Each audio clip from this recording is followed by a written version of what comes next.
Welcome back, ladies and gentlemen, to eSports Report, presented by the Xbox One, the official console of Major League Gaming. That's it, Max guiding you through today's show, and it's quarter of the way through Season 3, Max, and we thought we'd take a look deeper beyond the scoreboard at some of the top performers from the season.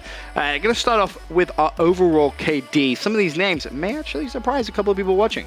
Yeah, honestly, I mean, we'll take a look at number one. That's going to be the big AR Slayer on Envy. Octane with a 1.27, over 30 maps. That's absolutely ridiculous. I mean, you see Temp right behind him at number 2 with a 1.26, over 28 maps. Octane's a god. He is.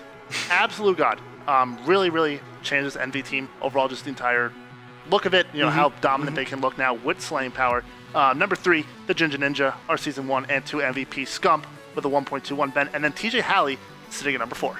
Yeah, only 16 maps played there, though, at that 1.15 ratio, and Hook just below in 5th with a 1.13. Important things to note, there are 2 Denial players in the top 5 overall KDs, but Octane leading just by a huge amount. 30 maps played, now 1.27. That's absurd. Like, he is just slaying everything, and, you know, 4 very young players in that top 5, and, of course, Scump, you're not really surprised to see him in that top 5 either. Oh, not at all, but I mean, Clayster's not on there, Zuma's not on there, Formal's not on there. I mean, Zuma, you know, he gets into a lot of gun engagements, so his KD. You would expect Zuma more in the Slayer rating, as opposed to kind of the KD. Those players in general, yeah. Right, yeah, that whole list, those kind of guys just picking up a lot of kills. But let's look at our top 5 performers in terms of overall KD in Season 3. We'll take a look uplinks per game. This is actually very interesting because the person that leads it is going to be Crimsix. Not someone I would have personally expected to see lead that category. No, I mean, he's kind of changed his role a little bit, you know, doing a little more of the objective work, kind of doing, you know, a little more little less objective work than Karma. Right. But still, you know, getting the drone, like the new strategies, you know, really just push out with your aggressive SMGs, pick up the drone. Crimsix, always there, getting those, you know, big uplinks for the team. OG, obviously a strong uplink team in general. Interestingly, Jerd in 2nd with a 4.8 ratio. Right behind him. And TCM with a pretty slow start to the season. TK, you have Theory in 3rd. Again, another team pretty slow starting. And then finally you get to like your Denial and your phase.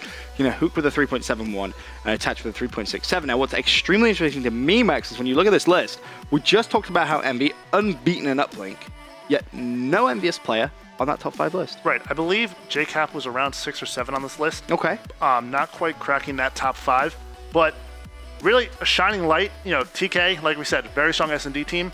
We've, you know, talked about if they're strong enough in hardpoint and uplink to really compete against the big slaying teams.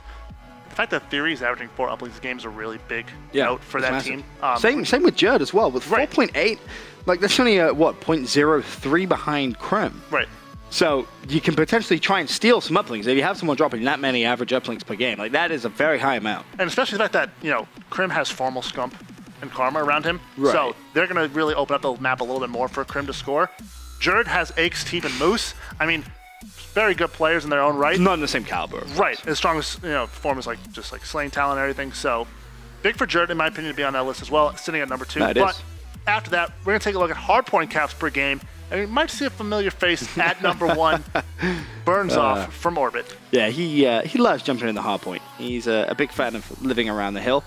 2nd place, Saints, 10.29. Attach in 3rd at 10.25. And then where it gets really bizarre is you have Remy and Royalty in 4th and 5th from Epsilon, who are yet to pick up a win in Season 3 with a 10.09 and 9.73. Now, immediately that tells you one of 2 things. Either Remy and Royalty are hopping on the hill and jumping out, acting as a little bit of bait, potentially not playing it as well as they should, or it tells you they're putting a lot of pressure on the hardpoint, and they're just not able to hold the hardpoints at all. So something definitely wrong with the way Epsilon are playing hardpoint right now. Yeah, I would love to take a look at their defend ratios as well, so how many defends they get per game as with their hardpoint caps. Because like Remy and Royalty, 2 very aggressive players. Remy more objective-based, and Royalty just kind of like get in your face, hop in the hill. With that 12 sensitivity, no scuff, just spinning around trying to kill everything. He causes a lot of problems. Yeah, Attach and Saints also very aggressive players. In your mind, how important really are caps in Advanced Warfare? Because obviously no streaks really, so I mean, you don't really see any points gained from jumping on the hardpoint. There's no juggling the hill like we used to have in Black Ops 2.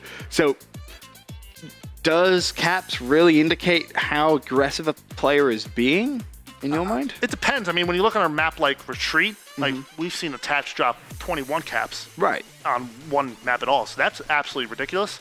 I mean, like I said, I like to see the ratio to defense as well, because those defense are really important in terms of AW overall, just because how they change it up for this game.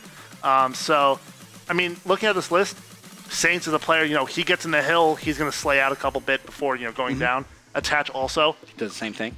Burns and Remy, they're a little more, Burns kind of changed his role a little bit, getting a little more Slayer heavy, but also just still that, getting he's just running at the hard point, it seems, and just picking up kills. Exactly. So he's changing the way he's played a little bit. Remy and Royalty, though, like I said, just two players who just get in the hill and try to get kills before they die.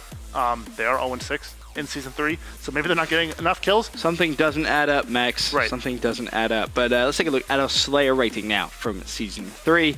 No surprise, Formal sitting at number 1, 34.78. Octane, though, not far behind at all, 34.05. Bear in mind, Octane also leads the overall KD with a 1.27. So out of 30 maps, Octane has dropped a 1.27 KD and averages 34.05 kills per respawn.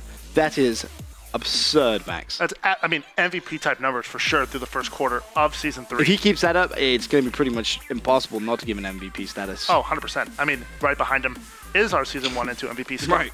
33.80. So that's a 1.21 KD with 33.8 kills per game. And that's not that far away. No, not at all. And then fourth, TJ Halley, like we said, though, he hasn't played as many maps, only played 16 so far with Elevate, sitting right behind him with a 33.67. And then Zuma, one of the, better players of the second half of season of AW so far, with a 33.50 right behind him. But when you look at this, 2 AR players at 1 and 2, and then 3 SMGs down the list from there. Clayster not on the list though. Clayster has a 31.08 Slayer rating. So interesting. Do you think it's a product of just how the team is based, how the team is built? Yeah, you have Zoomer and Attach running around picking up that many kills that they do. Right. Clay's role has just become a lot easier, I feel. He doesn't need to really worry about having to go as clutch as he did. Because previously, you look at when he was on Denial, Clay doesn't go big. That team loses. That team loses. Right. We've seen it on this season. Clay can have a bad game and they can still win now. Yeah. Which is a scary, scary thing if you're a fan of any other organization other than FaZe. If you're a FaZe fan, that's absolutely fantastic. You can have Zoomer and Attach just run around and kill things. Clay can just sit back, relax, brush his ponytail for a little bit, and just pick up a couple of kills. The Clay ponytail. It really is very, very easy for him now. Don't get me wrong. He still needs to play well, of course. Exactly. But still, it's just his life has been made so much simpler with this new squad. Do you think TJ stays in the top 5 after he plays a couple Absolutely more maps? no. No? No. Wow. Do you? I feel like Hook would overtake him for overall KD. I feel like he would drop maybe to like a 1. I feel like a 1.13 is a good gauge of TJ's KD right now. He's at 1.15 right now with 16 maps. 28 maps from Hook is a 1.13. He's on the Elevate squad. That's 12 more maps. I know. The numbers are kind of not really inflated, but they're kind of skewed because he was playing on Rise, and those first couple of games he was just going absolutely off because that team was not Slay heavy at all. Especially that first game against Epsilon. Here we got a Rise roster for you, Epsilon. They should just dominate them. Right. No, 3-1. Epsilon lost. So, on Elevate, I don't think he drops as many kills. I feel like he falls out of Slayer rating. I think he has the potential to stay up there in overall KD a little bit. Maybe. But we'll see. Not having Clay in the top 5 Slayer rating is weird. I think he could potentially get up there. I think you'll see TJ kind of slow down and drop out of the first quarter two categories. But yeah, as you mentioned, this is just first quarter stats. Then let's take a look at our Search and Destroy KD. We talked about the man earlier on. Moch at the top, a 1.69 Godly. Then what is extremely surprising has been both second and third, Scump and Crim. A 1.51 from Scump and a 1.45 from Crim6. That is massive from them. Zuma, who we've been talking about all season long in Search and Destroy, a 1.37, and Temp not far behind with a 1.31. Oh, 3.3. Yep. Crim, really the player stand up to me on that list with a 1.15. He's also averaging 1 plant per game, which are numbers like Parasite, our S&D player of Season 1 and Season 2. We saw him drop a 1.07, averaging a plant per game. And 25% First Bloods as well. Right, exactly. But to see Crim have a 1.45 through the first quarter of matches, it's absolutely nuts. All these players are in the top 4 of the Pro League so far, showing that S&D really is still dominant. S&D wins. Right, S&D wins championships, 100%. It really does. There was a short period where we were like, does Respawn kind of win? No, it's still S&D. I feel it's always going to be Search and Destroy. That Game 5 is so crucial, but seeing Scump and Crim in 2 and 3 is definitely a big, good sign, I guess, really, for Optic fans, because Search and Destroy throughout AW has kind of been their weak point. Yeah. But now, it seems they're definitely moving in the right direction. So that was a look at our quarterly Beyond the Scoreboard. For now, guys, we're going to head to a quick commercial break. When we return, though, we're going to be previewing all of this evening's action. Be right back.